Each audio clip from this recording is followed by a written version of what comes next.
सम्राट जी, तेजस्वी यादव कह रहे हैं बीजेपी का हुड़दंग है और पटना प्रशासन का कहना है कि इस पुलिसिया कार्रवाई की वजह से विजय जी की मौत नहीं हुई है। आप क्या कहेंगे?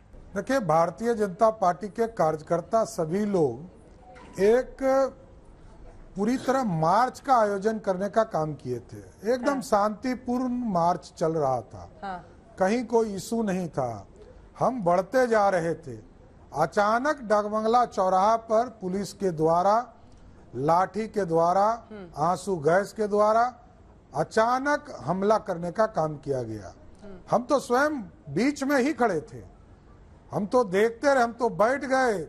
20 डगमंगला चौराहा पर हमने कहा गोली मारना है मार दो, लेकिन पीछे नहीं हटेंगे। गिरफ्तार करना है गिरफ्तार करो। लाठी चार्ज इन लोगों ने पूरी तरह हमारे सामने किया है और लोगों को इस तरह मारा जाता है, इससे बड़ा दुर्भाग्य कुछ नहीं हो सकता। अंजना जी, बिहार की सरकार ममता दीदी के साथ जो समझौता हुआ है आजकल नीतीश बाबू का, ये आजकल ममता दीदी से प्रेरित हो गए। ये बंगाल की सरकार बन गई है। बिहार में लोकतंत्र खतरे में है। बिहार की सरकार अंधी और गूंगी हो गई है। हम 10 लाख सरकारी नौकरी का बात कर रहे थे, जवाब नीतीश बाबू नहीं दे रहे हैं। आज भी मैंने उनसे आग्रह किया कि आपने कहा था भ्रष्टाचार, CCC से हम समझौता नहीं कर सकते, लेकिन नीतीश बाबू आज आपके उप मुख्यमंत्री चार्जशीटेड हो गए, लेकिन वो कोई जवाब देने के लिए तैयार नहीं। अच्छा सम्राट जी, हमारे कार्यकर्ताओं को, हमारे नेताओं को, सांसद को। सम्राट जी, आपने कहा है कि हत्या है, ये 302 का मुकदमा दर्ज होना चाहिए।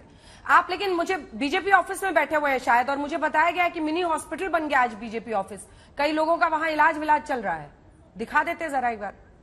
एकदम आप देखिए, एक बार दिखाइए सभी को कि हमारे कार्यालय में देखिए हमारे कितने लोग पेशेंट के तौर पर, किसी के हाथ में चोट लगा है, किसी का हाथ तोड़ दिया है, किसी का माथा पे लाठी चला है। सारे हमारे जिला अध्यक्ष हैं, हमारे संगठन के प्रभारी हैं, 2 हमारे लोकसभा के प्रभारी हैं, जिनको इस तरह पूरी तरह माथे में 14 टीका लगा। और देखिए यहाँ त्रिविक्रम सिंह जी हैं, ये हमारे लोकसभा काराकाट के प्रभारी हैं। इनको तो इनके माथे में 14 टाका पड़ा है। हमारे सही साथी सभी लोगों को जिस तरह पीटने का काम बिहार की सरकार ने किया है, यह स्पष्ट झलकता है कि अपराधीकरण हो गया बिहार की सरकार का। ये हत्यारी सरकार है। 302 का मुकदमा एकदम नीतीश कुमार जी और तेजस्वी यादव के खिलाफ चलना चाहिए। आप देखिए कोई टीवी नहीं बचा है जिसमें सारे टीवी पर आपको स्पष्ट दिखता होगा किस तरह मारने का काम पुलिस कर रही है। क्या मैं सम्राट जी डेविल्स एडवोकेट प्ले कर रही हूँ, आपसे पूछ रही हूँ। तेजस्वी यादव मुख्यमंत्री सामने आए, उन्होंने कहा ये हुड़दंग है। क्या पुलिस को इंस्टिगेट करने के लिए बीजेपी के कार्यकर्ताओं ने वहां पर कुछ किया था? क्योंकि वो पक्ष सामने नहीं आ रहा है, वो इसे हुड़दंग क्यों कह रहे हैं? क्या इंस्टिगेट किया गया था? पुलिस ने आखिर इस तरह से क्यों मारपीट शुरू की? अंजना जी पूरे देश के पार्टी के नेचर को आप जानती हैं। भारतीय जनता पार्टी के कार्यकर्ता तो कितने सालों के बाद पहली बार प्रदर्शन किए हैं। ये पार्टी तो प्रदर्शन करती ही नहीं थी, प्रदर्शन पहली बार हमने किया। ये राजद नहीं है, गुंडों की पार्टी थोड़े है बिहार में भारतीय जनता पार्टी। भारतीय जनता पार्टी कार्यकर्ताओं की पार्टी है। एक एक लोग यहाँ सालीन और एक एक व्यक्ति आपको जमीन से जुड़े हुए मिलेंगे। यहाँ कोई गुंडों की बात नहीं होती है।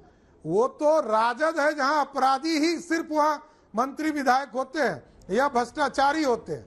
इसलिए यह राजद की तुलना भाजपा से नहीं हो सकती। एकदम बेफिक्र रहिए, भाजपा एकदम शालीनता के साथ आंदोलन करती है। सम्राट जी, जो विजय जी की मौत हुई है उस पर भी प्रश्न चिन्ह लग रहा है, क्योंकि जो पटना प्रशासन है उसने स्टेटमेंट जारी किया।